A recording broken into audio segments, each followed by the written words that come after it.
All right, cool. I'm super excited to see everyone. Yeah, so just a quick note. Today is probably going to be one of the, it is going to be very technical today. So if you're lost, we have so-called block chill sessions or technical mentor office hours that we hold every week. If you go to our website at blockchain.berkeley.edu, there's literally like 7 or 8 sessions every single week. So if you can just go in there, like ask questions, talk about blockchain, talk about cryptocurrencies. But yeah, okay. So today we're going to be talking a lot about the lower level details of Bitcoin. So Philip is going to give a better idea of what double spending is exactly, because we felt like you guys might be missing a more solid fundamental understanding of why Bitcoin's proof of work model is secure. Then I'm going to be talking about Bitcoin scripting and filling out what it actually looks like, because we've done a lot of abstracting away to higher level concepts so that it's easy to understand how all the pieces work together. Now today we're going to be filling out the lower level details, like, oh, this is how it's actually done, like down to the data bytes and like down to the optimizations that we can run on the network. All right, so skipping over Philip's slides. Okay, so yeah, like I said, I'm going to be talking a lot about the technical quirks and implementation detail, but through this process, you'll be able to get a feel for the design philosophy behind Bitcoin, which in general is supposed to be as simple and robust as possible, leaving as little room for error as possible. Because a lot of people think of Bitcoin as like, the first cryptocurrency, like the most solid cryptocurrency. If Bitcoin fails, then all of blockchain fails. So it's a kind of very conservative design.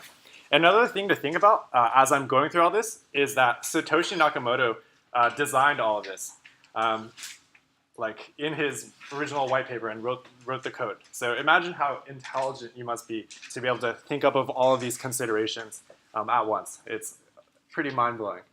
So first we start off with the notion of account-based versus transaction-based ledgers. So there's some blockchains like Ethereum that have an account, like each address has an account. And how you check how much money is in that account is you have to, see all the inputs to that address, see all the outputs to that address, and then add them up, and then whatever's left is, the balance, right? But the thing is, this requires knowing every single input and every single output that has ever affected that account. So that might be a problem, especially if you're trying to do something like prune the transaction history, because you don't really want to always have to deal with old transaction data. So what Bitcoin does is Bitcoin is a transaction-based ledger where, as we recall, we're always spending from some previous output. Some additional features of this are the change addresses, where it's not like a different type of address per se, but it's the address specified in a transaction that is the money that comes back to yourself. Because remember, you can only spend each UTXO once. Efficient verification, as in to check that someone has this money, all you have to check is that this UTXO hasn't been spent. Then you know, okay, I don't have to read anything further back than that to verify that this is an okay transaction. And then joint payments, this is kind of rare, but you can imagine a scenario where you have a transaction with like 2 inputs, and those inputs are signed by different people. Like they want to jointly pay for something. I'm not sure if, like, when this is really necessary, but it's there. It's a feature. So I'm just bringing back this slide again so that you can have a good visual model of what's going on today. So recall that each input in a transaction is spending from some previous output. So for example, you can see that, okay, this output is connected to this input. And then remember that each input and output specifies an input amount and an address, output amount and an address.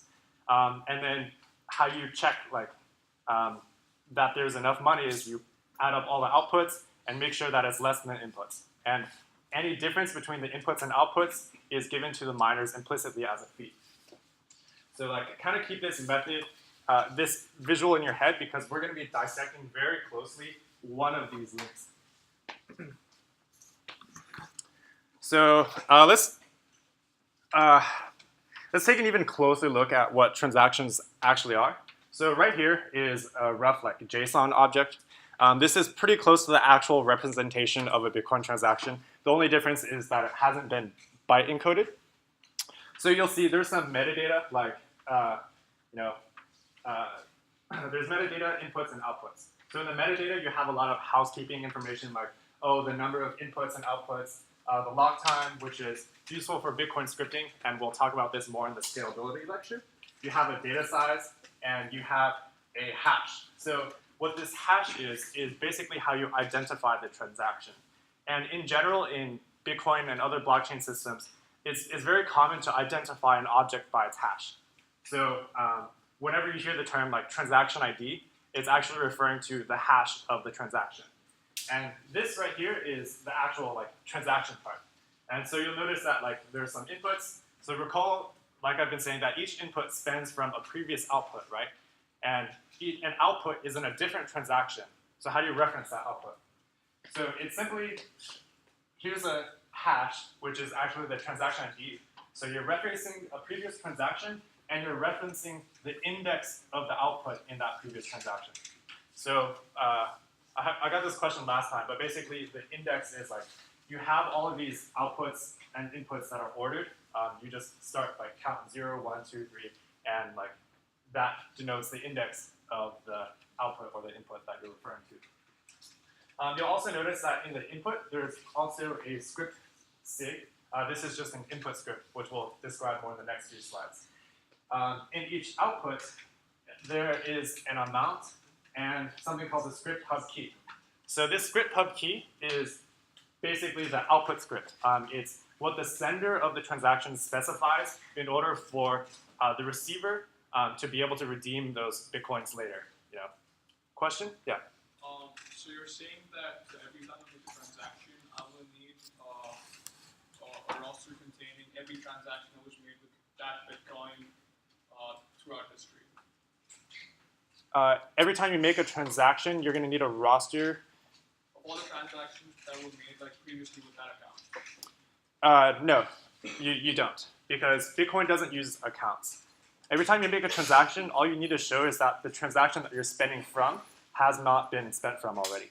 Or in particular, the output of the transaction has not been spent already. You just need one previous one, that's it. Yeah, you only need one previous output to match with an input of your new transaction. All right, so it's about to get a lot more complicated. So previously we've talked about addresses, like, oh, a transaction is a collection of inputs and output addresses. But those aren't actually addresses, those are scripts, like you saw in the data representation. So why we do this is that this allows for future extensibility of Bitcoin because it's a low-level language that you can use to write whatever features in the future. So remember these 4 things, that the signature proves the ownership of a public key, right? Basic crypto. And the Bitcoin address is the hash of the public key. So you take your public key, run it through SHA-256, that's your address. And recall that the inputs and outputs are scripts that specify these addresses. And whenever you're spending Bitcoin, you're redeeming, like emphasis on redeeming a previous transaction output. So as a sender, when you're creating a transaction, you want to say that in your output script that, hey, this amount can be redeemed by signature from the owner of address X. Except, what's the problem with this? Because, how do you verify that this signature is correct? Well, this signature matches some public key, right? But you can't get the public key just from the address because the public key is the input to the hash function. Like, given the address, you can't invert the hash function to get the public key. So what the semantics of each output script actually says is this amount can be redeemed by the public key that hashes the address X plus a signature from the owner of that public key. Right? So let's look at what the semantics looks like in Bitcoin. Wait, hold on. Quick question. Yeah. What is this signature? Like, what form is it represented Data bytes. Yeah, it's a number pretty much. Yeah. Can you like repeat that sentence again? Uh, The really long one? this one? Yeah. Yeah. So as a sender, you're making an output script, and that output script says that like, okay, this amount can be redeemed by the public key that hashes to this address, plus the signature associated with that public key. So basically, you just send the signature is the only thing the thing that differentiate the person who owns the Bitcoin versus everyone else. Yeah, so only the owner of a public key is able to produce a valid signature for that public key. So the Bitcoin address changes every time it switches hands. Yeah, every time it switches hands, the address changes. Yeah. Okay, so diving a little bit more. So remember that graph where we had all of transactions like branching off from each other? This is the close-up view. So this is one, this is a transaction. This is one transaction output. This is the new transaction, and this is one transaction input. And to make the input script work with the output script, you simply, literally, like you get the input script and you concatenate it with the output script, with the input script coming first. So this sounds really hacky, but apparently this is how we like to do everything in Bitcoin. Got to be an elite hacksaw. But the formal terms for these is that this input script is called the script sig, and this output script is called the script pub key.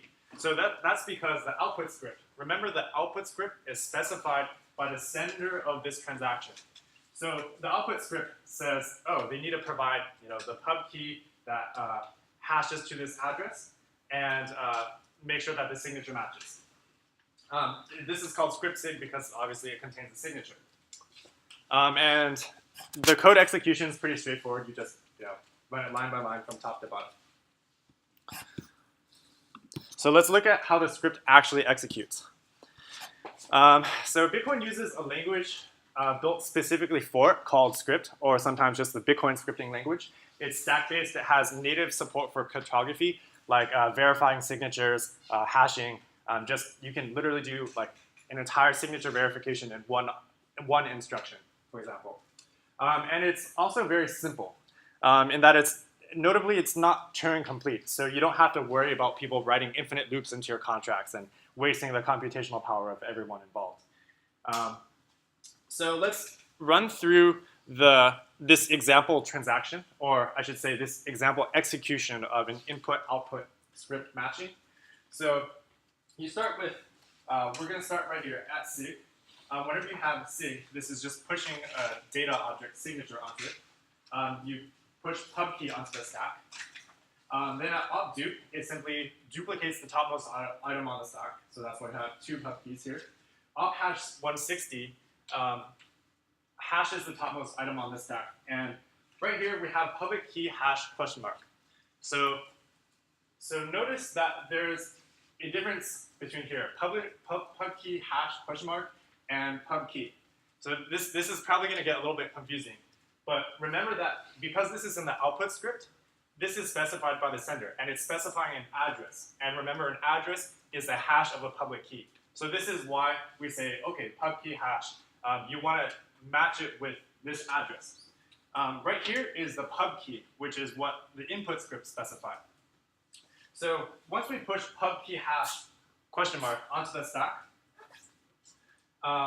you'll notice that we do an op equal verify. Well, on the stack, we now have pub key hash and pub key hash question mark. So remember that this pub key hash without the question mark was the one that was specified here because we hashed it in this instruction. So now you've taken this public key, you've hashed it to get an address, and now you're checking if that address is equal to the one specified in the output script. So if op equal verify sees that the addresses are correct, then it's going to do nothing. And then the last instruction is op check sig, which will return true. And the goal of all of these scripts is to basically provide a sig and a pub key that will make this entire script evaluate to true. Right? So you can kind of think of the input script as parameters that you pass into a function to make the function evaluate true. Yeah, any questions here? Could you repeat the goal of the functionality of that again? And say, what is it actually made for? It's to verify the transaction, or what is the ultimate goal of all these functions? The ultimate goal of all these functions? Okay, yeah, so why we're talking about this, why we do any of this at all is to ensure that the person who was supposed to be able to spend this coin can spend it, and no one else can. So that's why we want, like, you know, the pub key and the signature, right? So if this script evaluates to true, then this would become a valid, like this new transaction would be valid for this particular input and this particular output. Yeah. Other questions? This is kind of a confusing part. Wow, I'm so surprised because we had so many questions last section. All right. Okay, so a little bit more about other parts of applications of Bitcoin scripting. There's something called proof of burn. So a lot of people will say, like, how do you write, you know, data into the blockchain? Well, how do you actually do that? So there's an opcode called opreturn, and basically all it does is it throws an error. And remember that when we're executing the script, we want it to return true, right? If you throw an error, it's not going to return true. So if you put an opreturn into your output script, it's always going to throw an error. So what you're essentially doing is making it so that no one is ever going to be able to redeem this transaction. You're literally destroying Bitcoin. Like the core developers hate when you do this, obviously because you're destroying Bitcoin. But there's some use cases. So like you can prove the existence of something at a particular point in time. Say like you coined a word or you have some creative works. You can like take that word, or you can hash the creative works and put it into your Bitcoin script. Because once you put in an opreturn, nothing after that is evaluated. So that's just a bunch of space that you can cram in whatever data that you want. And another key distinction that you should make here is like, why is someone able to, you know, make an output that no one can spend? Like, make an output that's always going to throw an error. Like, wouldn't that have validation issues? And the answer to that is, if you look back here, so this is the output script. So say we put an opreturn in here, like it's always going to throw an error. Well, it doesn't matter if you're trying, like, it only matters if, okay, let me restart. You only care whether it evaluates to true if someone is trying to spend from this output. Does that make sense? So you're able to specify an incorrect output that'll always error, but it just means that no one's able to spend it. I think that's it. Does that answer the question? Any questions so far? Yeah. The proof of burn thing, is it usually just like a trivial amount of Bitcoin that they're destroying? Yeah. The question was like, is it usually a trivial amount of Bitcoin? Yeah, usually that's what you want to do. Yeah, questions? What's stopping people from destroying a non-trivial amount of Bitcoin by putting in opreturn? Yeah, so the question was like, what's stopping people from destroying a non-trivial amount of Bitcoin? Nothing. Like, you own that Bitcoin. I mean, like when you have cash, you're able to bury it in the ground, and like no one's stopping you. Yeah. Question. What's the point of doing this? I know like you want to make certain data immutable. Yeah. But where does it apply? Does it apply to Bitcoin as well? What's the point of destroying Bitcoin? Yeah, so the question was like, what's the point of this? Like, if you want to put data in the blockchain, this is a really good way to do it. So if by stamming it into the Bitcoin blockchain, you have basically shown the rest of the world, hey, look at this transaction where it says Max Vang coined this word. Like, then you can prove to the world, like, hey, I coined this word way before anyone else ever did, because this was the first existence of it in an immutable record that no one can, like, you know, modify. So, yeah, question. Oh, isn't that also just can't you also just do that by putting it in, like, sending it to yourself? Sending it to yourself. It's also stamped. Oh. Transaction. Okay, yeah, the question was like, can't you also do this by sending it to yourself? The answer is no, and that's because in order to send it to yourself, you need to specify an output script that you can later spend from. So there's no way to just like put arbitrary data in here because at some point that data is going to be pushed onto the stack and this script is not going to evaluate to true. Yeah. So, like, even if I input some data into the blockchain platform and make it immutable by using the concept of proof of work, so I myself can't change it once I've inputted the data. Yeah, exactly. Yeah. Another use case for this is that suppose you wanted to bootstrap another cryptocurrency and you want to have the value of this cryptocurrency go up as the value of Bitcoin goes down. So you can say, you need to prove that you destroy some Bitcoin in order to get any currency on this other like new cryptocurrency. All right. Okay, so now we need to clarify like a pretty important detail. So if you ever want to do Bitcoin development, this is pretty important. So in Bitcoin, remember that, okay, so the script example that we went through was, remember, okay, provide a pub key and a signature that hashes to address X, and therefore it is valid. Well, that's actually an example of something called P2PKH, which is pay-to-PUBKEY-HASH, which is send your coins to the pub key. This is the simplest case. Whenever you're sending Bitcoin, you're using literally that script. But for complicated scripts, like multisig, this can kind of be a problem. So like say you wanted to, make some, like say you're some vendor, and your customers go to me and you say like, hey, to pay me, you have to write this complicated output script that will allow me to spend using multiple signatures.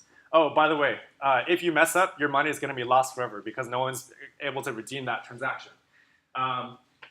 This is kind of a problem because how would the sender of that transaction to the merchant, like how would they know how to specify this really complicated script?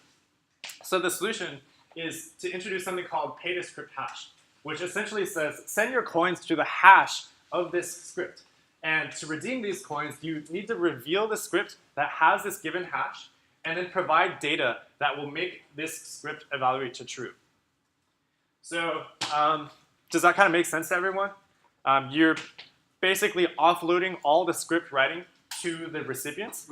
And whenever, say, like, I go to a shop and I want to pay them, and that shop is using multisig, all they do is they say, like, okay, just give me a P to SH transaction output.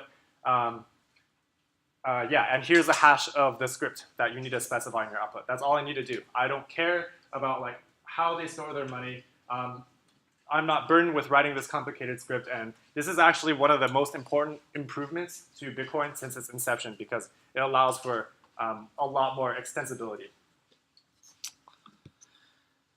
Yeah, question? What are some of the things that will make the script evaluate to true?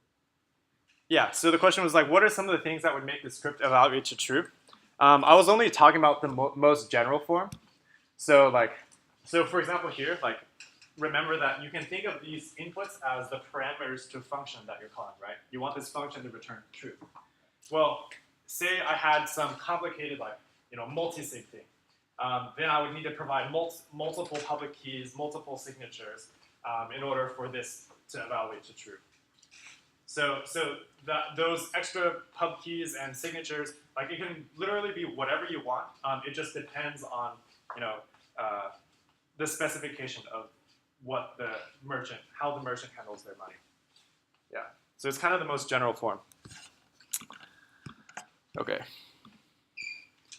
Let's see. Okay, so now we're going to talk again about Merkle trees, just because Merkle trees are so fundamental to blockchain and everything in cryptocurrencies. So in the most general form, a Merkle tree just hashes a number of blobs of data together, and it hashes those hashes together. So this is basically a binary tree of hashes, right? And it's a very efficient way to commit, to efficiently commit to a large string of data, and then later prove that some substring existed in this, Merkle root. So suppose I had this data blob down here, this third one, and I wanted to prove that it was included in this Merkle tree. All I'd have to do is I'd have to store this data blob, obviously, along with the intermediate hashes. And then now I can go to some skeptical person and be like, hey, I have this data in the Merkle tree. I'm going to give you, here's the data, and here's the intermediate hashes. You can hash these hashes for yourself and see that results in this Merkle root. And if it does, then they have proven inclusion in the Merkle tree. Like, because let's think about the security. Let's say, how would you fake this proof? Suppose like, your data didn't actually exist in this tree. So what you'd have to do is you would have to find a second hash pre-image that would resolve to this exact same hash. So as long as you're using a cryptographic hash function that is second pre-image resistant, then this property holds, and you have very securely proven that inclusion in the Merkle tree. Taking this idea a little bit further, there's two hash structures in Bitcoin. So first you have a hash chain of blocks. So remember that each block contains the hash of the previous block. This is very important because, as you recall, if you were to change anything in this block, then the hash of this block would change, which would make the proof of work for this block invalid. This is why Bitcoin is very tamper evident and immutable. And by including the Merkle root, that is basically the summary of all the transactions in the block header, you've essentially also shown that, okay, if you change anything about this transaction, it's going to propagate, it's going to change this hash, change the Merkle root, and therefore the proof of work is not going to be valid anymore. Yeah, question? So if I change one small corner of some kind of transaction, some kind of block, and everything would be destroyed, right? Everything would be deemed invalid. So would I have to verify the transactions from the start? Okay, so the question is if you changed one transaction, everything would be invalid. Would you have to verify everything from the start? Well, I think you have to separate the timing, right? So when your transaction is included in a block, it's there. It exists forever. You can't change it anymore. The blocks are always going to be, the miners are always going to hold on to the valid blocks. So there's no reason why they want to revert their history and allow for this changed transaction, because it wasn't the longest chain. But didn't you say that it would become invalid? That what? But didn't you say it would become invalid if you added a fraudulent block? Yeah. So the thing is if you wanted to trick someone and say hey, here's a transaction that actually gives me $1,000 instead of $100, well, you can't prove to them that it was included in the blockchain because the hashes are different. Yeah. Okay, so let's talk a little bit even more about the mining math problem. So previously we've said, okay, the mining math problem is based off, you take the Merkle root, you take the hash of the previous block, and you take a nonce, and then you're iterating on this nonce to try to find some hash output that has a prerequisite number of zeros, below some target value. Well, in Bitcoin, there's actually two nonces. There's one nonce in the block header right here, and there's actually another nonce in the Coinbase transaction. So, why do we need two nonces? And in what order do you vary these? So the answer to this is because the block header nonce is 32 bits. You can only hold 2 to the 32 bits of data. And with a state-of-the-art miner from actually last semester, you're able to do 14 terahash per second, which means that you're going to exhaust all 32 bits of that block header nonce 3,000 times per second. So whenever you check all of the possible combinations of the block header nonce, you're probably not going to find a proof of work. Then what you do is you increment the Coinbase nonce, which is going to change this, change the hash of this, change the hash of this, and it's going to result in a different Merkle root, and therefore you can start incrementing on this block header nonce again. And the reason why we want to start with the block header nonce first is because every time you increment the Coinbase nonce, you have to propagate the hashes up the tree. So it takes log n time versus just a single hash. So yeah, let me see. Okay, I think now would be a good time to talk about double spending. Yeah, so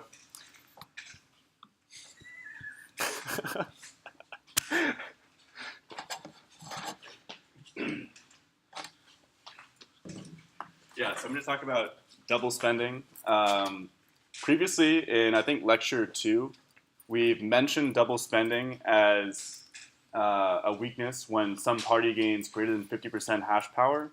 But we kind of hand waved it and said, oh, this just happens.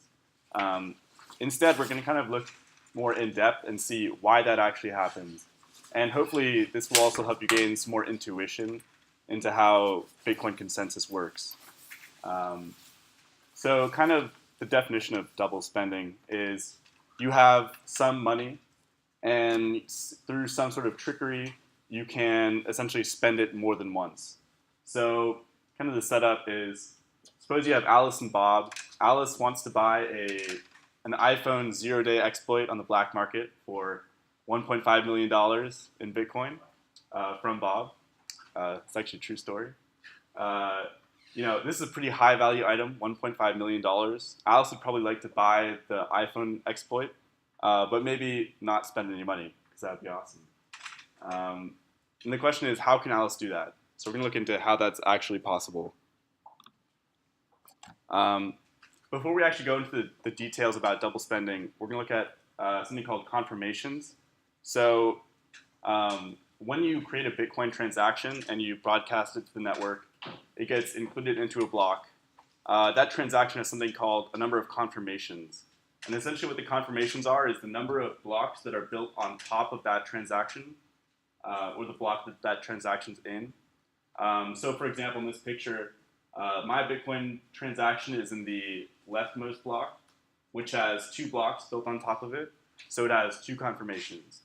And because of the immutability of blocks and the difficulty of finding new proof of works, confirmations is essentially a way of measuring security of your transaction. How difficult it is to change the block that transaction's in, or somehow repudiate that transaction history. Because now an attacker would have to do essentially find 3 new proofs of work in order to circumvent that transaction. And so, going back to double spending, we're going to look at a simplified case of Bob, who basically just sends the goods when he gets a transaction immediately, and we'll see why this is vulnerable. So in this kind of setup, we have Alice again trying to buy something from Bob. Alice sends Bob a transaction called, say, TX1, which essentially sends Bob the 2,000 Bitcoin. Once, the second Bob receives that transaction, he's like, okay, I have a valid transaction. It's sending me money. I can verify that it'll actually spend. But once he gets that transaction, he sends the 0-day exploit to Alice. However, this is actually vulnerable to what's called a race attack, where essentially Alice sends a competing transaction, basically sending the money back to herself or another address that she controls, at the same time that she sends Bob the valid transaction or the legitimate transaction. And so essentially how this works is she sends Bob his transaction, but at the same time sends a bunch of illegitimate transactions to basically every other node on the network. And because other nodes are propagating these transactions, Alice's illegitimate transaction will actually propagate faster than the legitimate transaction, and then therefore it'll probably get included into a block with much greater probability. And in fact, there's some papers that go over how you can do this pretty much 100% every time. For example, Alice can increase the fee on the illegitimate transaction to be 5 Bitcoin, and all of a sudden a miner's oh, $5,000. Why not? Definitely way better than including this one. So that's kind of how Alice can cheat Bob if he's only waiting for the transaction, if he's only waiting for a valid transaction. Of course, yeah? So, can Bob complain to Alice? Or? Well, at this point, he's already sent the iPhone 0-day exploit, so Alice already has what she wants, and she has her money back, so there's not much Bob can do, yeah? So could Alice create more than one transaction to have a higher probability of having the valid transaction using herself? It's less about creating more transactions, but broadcasting the same illegitimate transaction to more than one peer. Okay. So there's other peers on the network, for essentially validating transactions and passing them on to miners to then add them into their blocks. And if she broadcasts the illegitimate transaction to more peers, it has a much higher likelihood of being broadcast to a miner who then includes it in his block. And like I said before, if Alice increases the fee on her illegitimate transaction, miners have a much greater incentive to include the illegitimate transaction. So this is a really simple, like, if you're Bob, you probably don't want to wait for like 0 confirmations because you're pretty much vulnerable to someone stealing all your money or stealing your goods. And in fact, this is a way you can get like free coffee at a coffee shop. You walk in, you pay them like your 0.005 Bitcoin for like a cafe latte or something, and they can't wait for like 10 transaction confirmations before giving you the coffee. So you just get your coffee after like 5 minutes and book it. So in the case where Bob waits for more than one confirmation, the way that Alice basically steals Bob's iPhone 0-day exploit is in this way. What we kind of set up this diagram is we're separating the honest network and Alice's like illegitimate network, essentially. And essentially what Alice has to do is she sends Bob the valid transaction, sending money to Bob. And let's say Bob waits for 2 confirmations before sending the iPhone 0-day exploit. So 2 blocks get added on top of the legitimate transaction. At this point, Bob sends the goods. So Alice now has the iPhone 0-day exploit. And the only way that Alice can now get her money back is essentially by building up an illegitimate transaction history down here using her own mining power or mining power that she controls. So essentially what she has to do is, in the time that it takes for the honest network to generate 3 like legitimate blocks, she has to be able to generate like 4 legitimate blocks. So if she can generate 4 legitimate blocks, or basically at any point in time after Bob sends the goods, if she can generate a longer chain, she can then broadcast the illegitimate chain, and then all of a sudden everyone sees, oh, this is the longer chain, and so I'm going to start building off of the longer chain. And in that way, Alice can essentially change the history to basically send money to herself instead of sending money to Bob once she's already gotten the goods. So it's kind of confusing, but just to remind you, the way the nodes decide on what the valid history is essentially just looking at the competing blockchains and see which one is the longest, because that means that chain has the most hash power that's gone into it. In other words, it has the most mining consensus essentially. And so the only way that Alice can be able to mine that many blocks is if she has a lot of hash power. In fact, the next few slides will show that as long as Alice has greater than 50% hash power over in an infinite period, she can, with 100% probability, create a competing illegitimate chain. Yeah? So that means as soon as Alice has a longer chain of confirmations, she'll be able to force her version of the blockchain to everybody else. And Bob's only chance to redeem his money is to keep continuing building the honest. Yeah, exactly. Until he heats longer again. Yeah, that's right. So as soon, once Bob has sent the goods, Alice has the iPhone 0-day exploit. Her objective is to get her money back. And again, the only way she can do that is if she builds up basically an alternate history of a longer chain. And once she gets a longer chain, she can then broadcast that. Yeah? So wouldn't Bob not want to make a transaction with Alice because she has such a long blockchain? She's doing this in secret. Okay. Yeah. So let's say Alice has a secluded Bitcoin mine in China or something with 10,000 ASICs. She can maybe have a lot of hash power and try to build up this secret chain. And no one else on the network can see it. They're just, chugging along on this chain, essentially. But as soon as Alice gets a longer chain and gets Bob's goods, she can just broadcast her chain. And then everyone starts building off of that. So we're gonna kind of look at why we say that once someone has 50% hash power, they can double spend. So we kind of model this mathematically. Well, let's say Alice has some amount of hash power, H sub A, in terahashes or petahashes per second. The honest network, which is basically all the miners except for Alice, have H sub H hash power, and the total network hash power is just those two quantities added together. And so the way the mining problem is formulated, the probability of the honest network finding a block, finding the next block, is essentially their hash power over the total hash power. And alternatively, the probability of Alice finding a block is basically 1 minus that.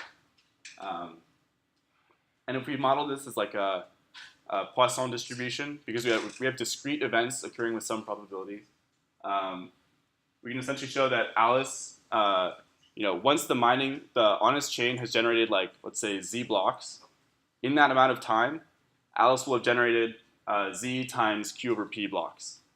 And that is essentially your mining rate. And we can model this as like a probability distribution over the number of blocks that she finds in that period of time. This is actually not so important to understand all the math, but essentially, once we assume that Alice has generated like K blocks after the honest network has generated Z blocks, we look at the probability that she will ever be able to create a longer blockchain. And this is actually an instance of the gambler's ruin problem, which I'm not going to go into, but essentially what it says is if your probability of generating the next block is greater than 50%, the probability of you ever finding a longer chain is 100%.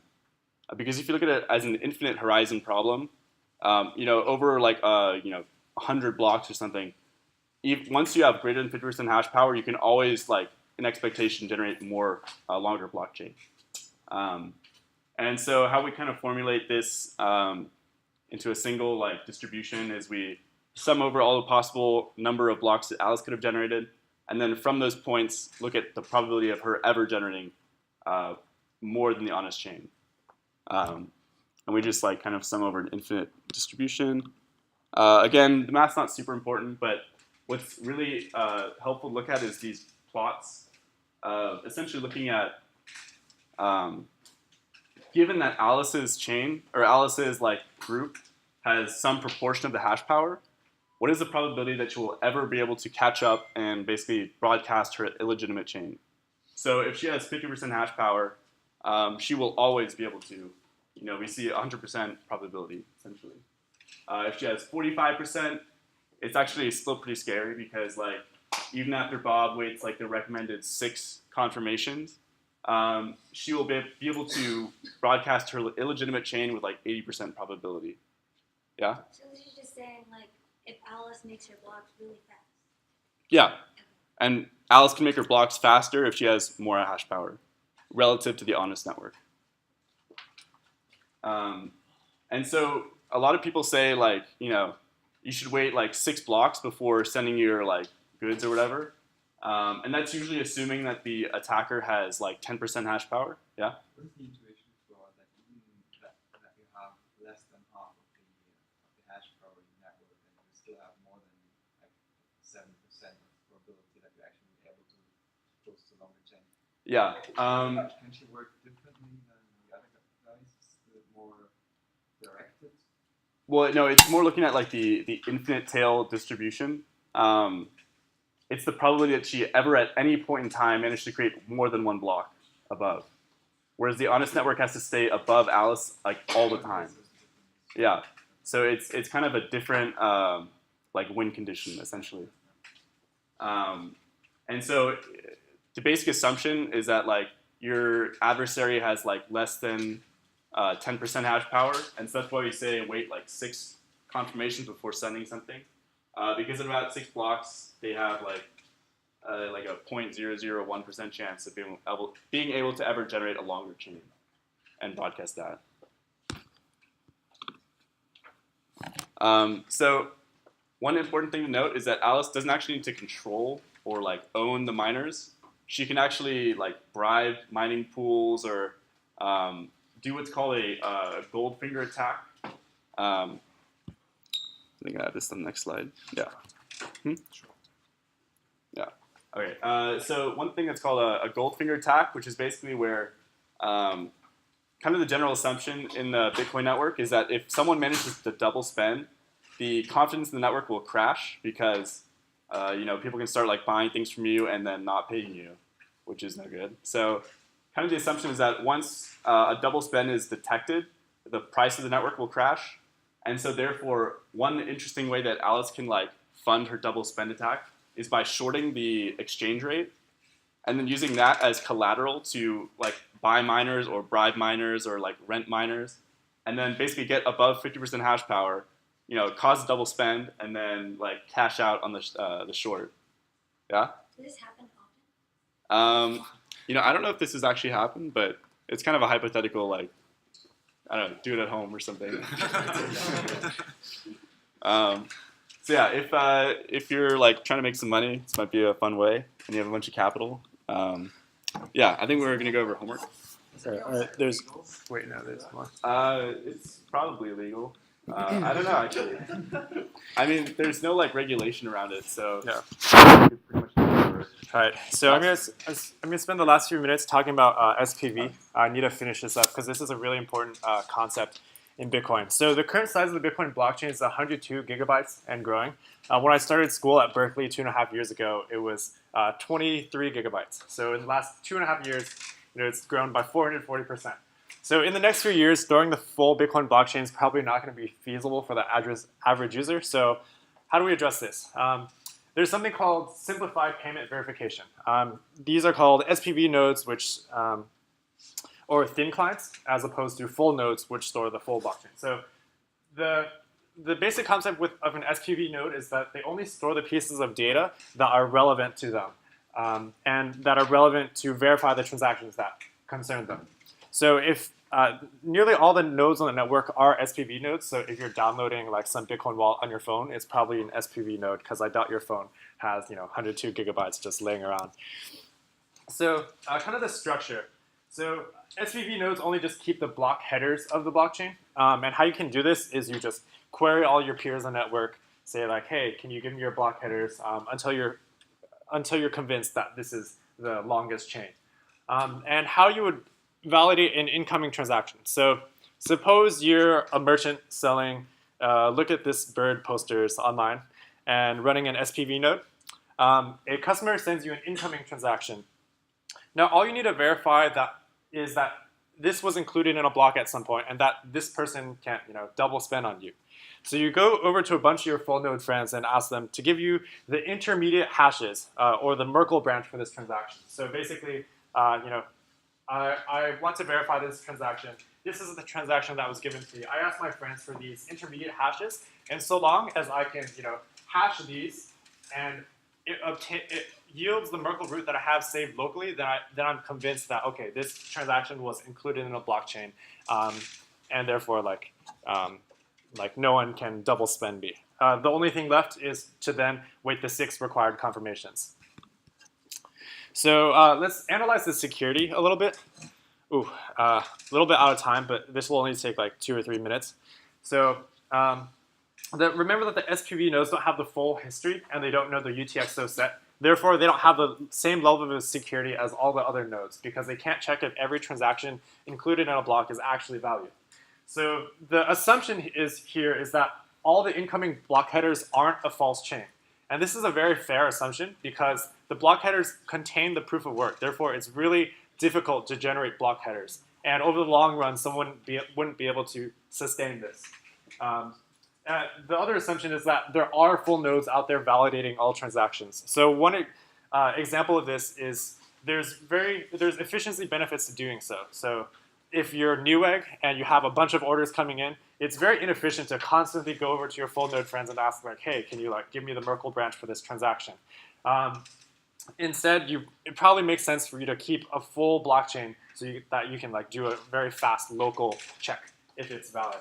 And lastly, it assumes that miners ensure that the transactions that are included in these blocks are actually valid. So this is a fair assumption because as a miner, say you were to include an invalid transaction in your block. Well then, once you propagate this block, the other miner is going to check through the block, see, oh, hey, there's an invalid transaction, I'm going to reject this block. And therefore, you just wasted a bunch of computational power and money trying to mine a block that was invalid. So the miners are very fairly incentivized to do the correct checks. So the result of SPV is that there's huge cost savings in that when you're storing only the block headers, it's 1,000th of the size of the full blockchain. So 102 megabytes versus 102 gigabytes.